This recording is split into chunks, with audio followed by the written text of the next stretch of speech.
ही घे भीम, तुझ्या आवडीची खीर.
सर्वज्ञ महाराजांना या गोपाळाकडून हा आहार समर्पित केला जातोय.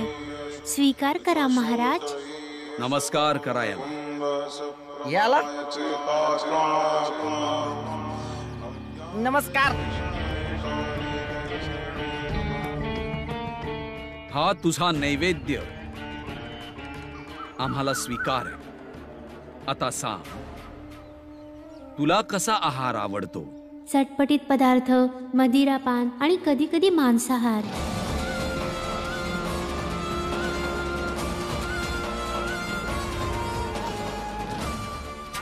महाराज, हा बुद्धिमान आहे की भ्रष्ट आहे? अहो, इतक्या दुरून आपण याला भेटायला आलोय. महाराज, तुम्ही यासनी नमस्कार करायला लावलाय. यो काय धर्माची रक्षा करणार आहे? हे काय वागणं झालं तुझं गोपाळ? महाराज तर आमच्यासाठी देवासारखे आहेत आणि संतांसाठी हे जेवण वर्जित आहे. तुला ह्याचं ज्ञान नाहीये का? सर्वज्ञ महाराजांनी माझी आवड विचारली होती. या सगळ्या गोष्टी माझी आवड आहेत, पण मी ह्यांना खात नाही, कारण मी माझं आयुष्य असं निवडलेलं आहे की ह्या सगळ्या गोष्टी वर्जित आहेत. आणि आवड असली तरी पण वर्जित गोष्टी मानणंच अनुशासन आहे, आणि अनुशासनच मनुष्याला महान बनवतं. आपल्या सिद्धांतांच्या सुरक्षिततेसाठी कोणत्याही व्यक्तीला कुठल्या थरापर्यंत जायला पाहिजे? त्या पातळीची काही परिभाषा नाहीये महाराज, कारण मनुष्य जातीचा गौरव ह्या गोष्टीशी आहे की तो त्याच्या मान्यता कशा सांभाळत आलाय. आणि जर कुणी मनुष्य आपल्या सिद्धांतांना तोडण्याचा प्रयत्न करत असेल तर त्या व्यक्तीला शक्तीने नाही, उलट त्यांना त्यांच्या मान्यतेमध्ये विश्वास निर्माण करण्याची रणनीती बनवली पाहिजे. जसे नदी नाले तळे तलावांचा अस्तित्व तेव्हाच राहतं जोपर्यंत ते समुद्रात नाही मिळत. एकदा का मिळाले की अस्तित्व विहीन होऊन जाईल. तू स्पृश्य जातीला आणि अस्पृश्य जातीला किती मानतोस? इतकं की मला जर माहित झालं की तुम्ही अस्पृश्य आहात आणि मी स्पृश्य जातीचा असून पण तुम्हाला जेवण देतोय, तर मी तुमचा वध करीन.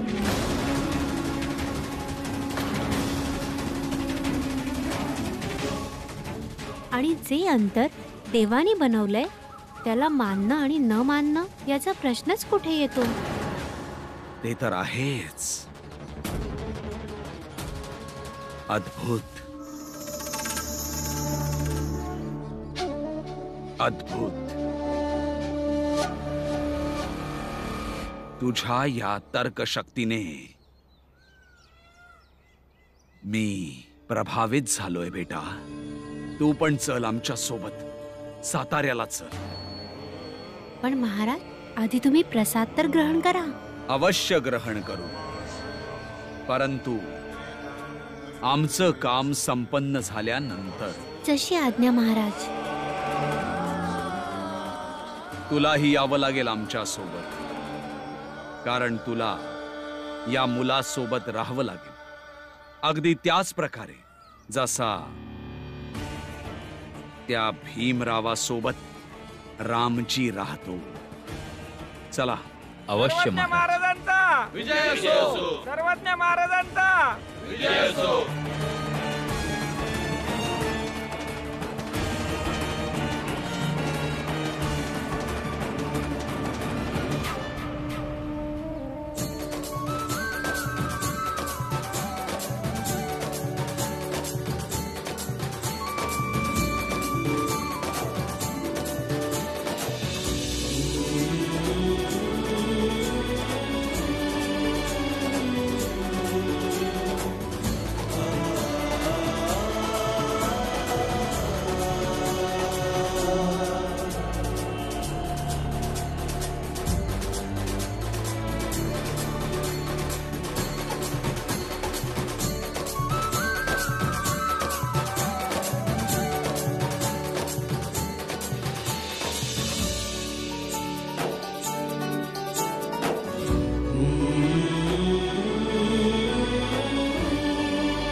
सत्या नाश हो या लोकांचा, जे एका अस्पृश्य समाजाच्या तुच्छ बालकाच्या जयघोषाच्या नादात इतका आरडाओरडा करतायत. ज्याला तुम्ही या लोकांचं ओरडणं म्हणता आहात ना, ते माझ्या कानांना किती प्रिय आणि मधुर वाटतंय हे मी तुम्हाला सांगू शकत नाही. एका सच्च्या गुरुच्या कानात त्याच्या शिष्याचा जयघोष ऐकू आला तर त्याला परम आनंदाची अनुभूती होते. आता तुम्ही देखील जय भीम ऐकण्याची सवय करून घ्या, कारण एक दिवशी संपूर्ण जग जय भीम करणार आहे. हा एका गुरुचा आशीर्वाद आणि त्याचा विश्वास आहे.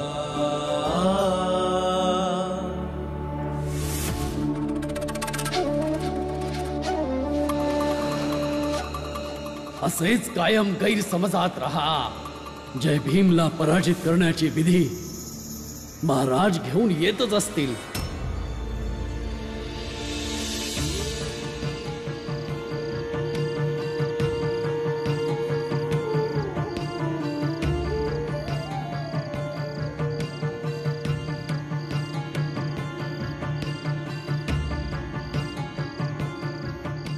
काय झालं भाऊ?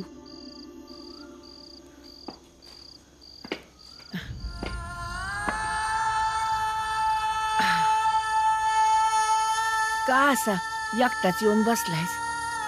कसला विचार करतोयस भाऊ?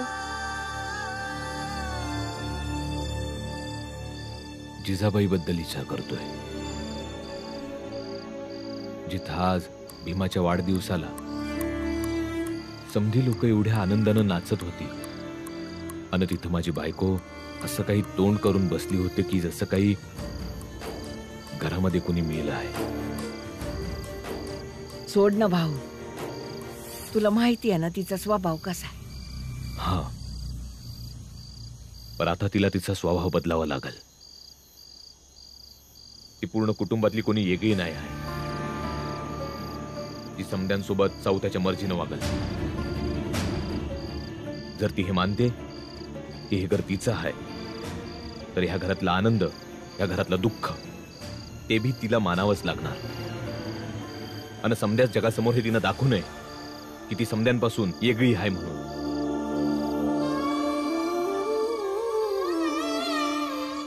मीरा, मला असं वाटतंय की माझ्या पोरांनी जिजाबाईला सावत्र आई समजू नये. पर त्यासाठी जिजाबाईला बी तसंच वागावं लागल. पर ती आहे की चौथच दाखवत राहते, मी सावत्र हाय, मी सावत्र हाय.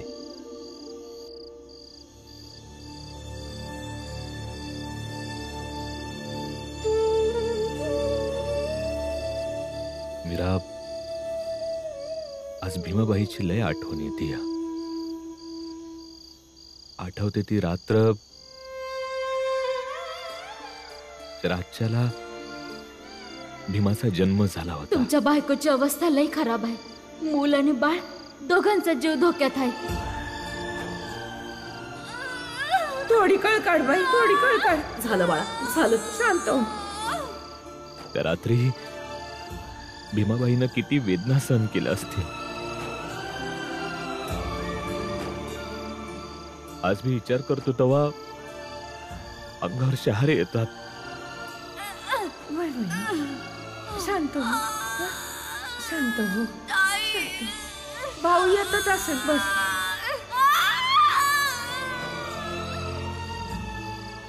आठवतं मीरा, त्या रात्री आपण समते काळजीमध्ये होतो.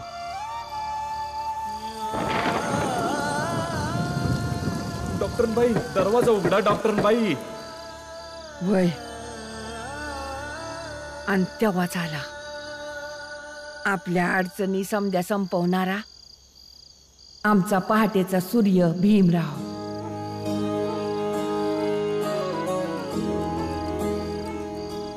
एवढी संकट तू झेलून आलायस. आता अंधार दूर होणार, प्रकाश येणार आणि रोजच्या पेक्षा जास्त तेजानं सूर्योदय होणार.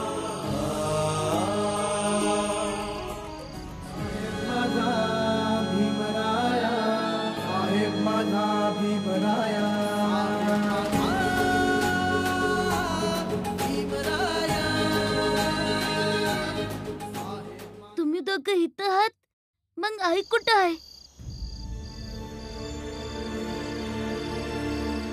कोण आई? बाबा, माझी आई आणि तुमची बायको. आज माझा वाढदिवस आहे आणि म्या त्यासने नाराज बघितलं, तर म्या विचार केला काही एकट्यात जाऊन त्यासनी त्यांचं नाराजीचं कारण विचारू. भले मी त्यासनी आई नाही म्हणत, पण वाढदिवसाच्या दिवशी आईला आईच म्हणायला पाहिजे. आणि मला त्यांच्या पाया पडून त्यांचा आशीर्वाद घ्यायचा आहे. समद्यांचा आशीर्वाद घेतला म्या, फक्त त्याच राहिल्या आहेत.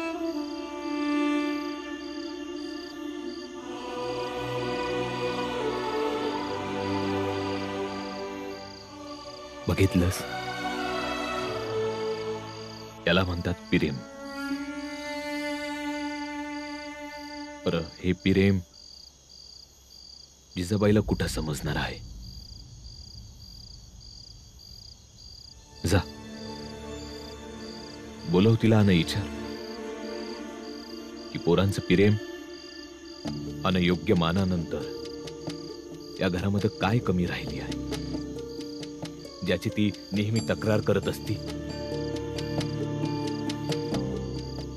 जा, बोलव तिला. आज समद काही विचारूनच टाकतो. जाऊ दे ना भाऊ. बाबा, आई निघून गेली.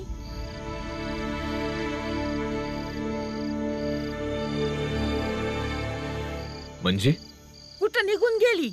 बाबा, माणिक काका जेव्हा स्टेशनकडे जात होतं तेव्हा त्यांनी बघितलं आणि सांगितलं की आई एक गाठोडं घेऊन स्टेशनकडे घाईघाईनं चालली होती. बाबा, मी स्टेशनला जातो आणि त्यांना घेऊन येतो. नाही,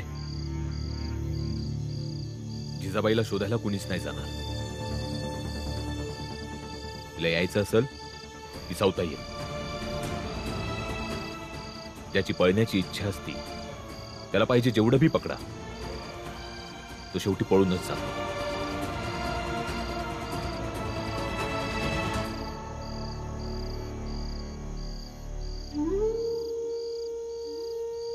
पण बाबा, ते एवढ्या राज्याला कुठं जातील? बॉम्बेला जाईल, आपल्या बापांकडं. त्यांच्याशिवाय जिजाबाईचं या जगामध्ये कुणीच नाही आहे. पण बाबा, ते रागावून गेले आहेत आणि कदाचित ते माझ्यावरच रागावले आहेत. मी त्यांची माफी मागन तर कदाचित ते येतील परत. म्हणून बाबा, आपण लवकरात लवकर स्टेशनला गेलं पाहिजे. नाही बाळा,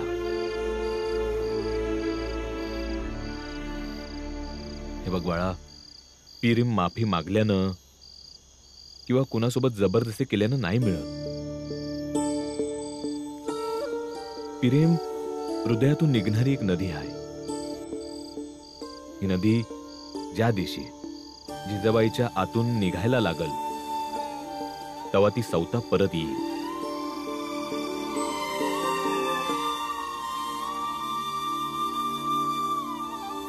आता लय रात झाली, तुम्ही समजे झोपून घ्या. जा जा मीरा, पोरांना घेऊन जा.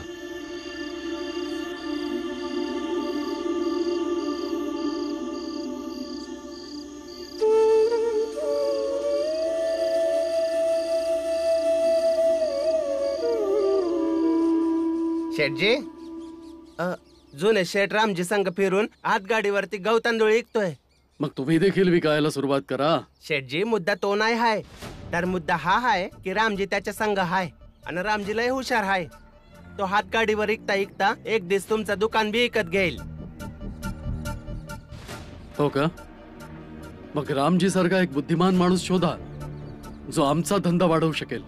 रामजी सारखा हुशार एकच जण हाय, पर तो या दुकानावर काम नाही करणार. कोण? रामजीचा पोरगा भीमराव. अच्छा, हे बघ, तो तुला आणि मला तर ओळखत नाहीच. मग एकदा जाऊन भेटूया त्याला. कुठे भेटेल हा भीमराव? भेटेल तो कुठं बी कामाच्या शोधात असेल, कारण तो बी काम शोधतोय. काही काम असेल तर सांगा, आम्हासनी पैकांची गरज आहे. चल लांब सरक. आमच्याकडे काही काम नाही, निघितून.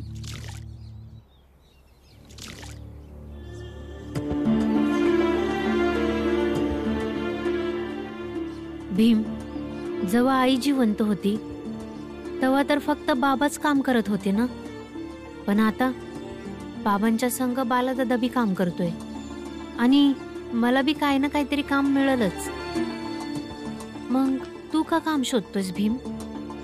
भीम, तुला असं नाही वाटत की तुला तुझ्या अभ्यासाकडे लक्ष दिलं पाहिजे? नाही आनंद दादा, आई गेल्यानंतर तर समद काही बदललं आहे. बाबांचं दुसरं लगीन झालं आहे आणि बाबांच्या नव्या बायकोचा स्वभाव तर तुला माहीतच आहे. आणि म्हणूनच आपण समध्यासने जगण्याचं स्वरूप बदललं पाहिजे. हा, ते समजा ठीक आहे भीम, पण कोणी आपल्याला काम कुठं देतंय? मी देईन तुम्हाला काम.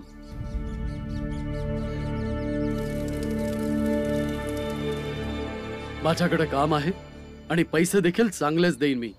काय काम आहे? हातगाडीवर सामान घेऊन संपूर्ण गावात विकायचंय. धान्य मी विकेन आणि तुम्ही हातगाडी ओढायची.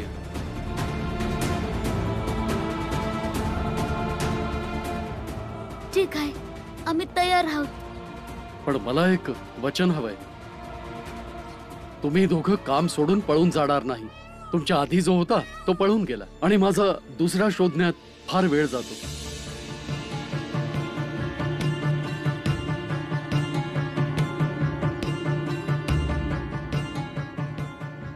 ठीक आहे, मी वचन देतो का मी नाही पळून जाणार. रामजी, आता तुझा प्रतिद्वंद्वी तुझाच पोरगा असेल. आता येईल मजा. महाराज, तुम्हा सर्वांच्या कल्याणासाठी आत ध्यानाला बसले आहेत. आज महाराज कुणालाच दर्शन देणार नाहीत. जेव्हा महाराजांचं ध्यान संपेल तर ते तिथूनच तुम्हाला आशीर्वाद देतील. आता तुम्ही जा. महाराजांची कृपा माझ्यावर आणि माझ्या परिवारावर नेहमी अशीच राहू द्या. नक्की नक्की राहील ती. निघा तुम्ही. पंडितजी, ही वर्गणी जमा केली होती, महाराजांना द्यायची होती. ठेवा ती इथं. आज महाराज सगळ्यांच्या कल्याणासाठी ध्यान करतायत. जेव्हा ध्यानातून बाहेर येतील तेव्हा तुम्हाला आशीर्वाद देतील. आता तुम्ही जाऊ शकता. धान्य घ्या, स्वस्तातलं चांगलं धान्य घ्या. स्वस्तातलं चांगलं धान्य घ्या.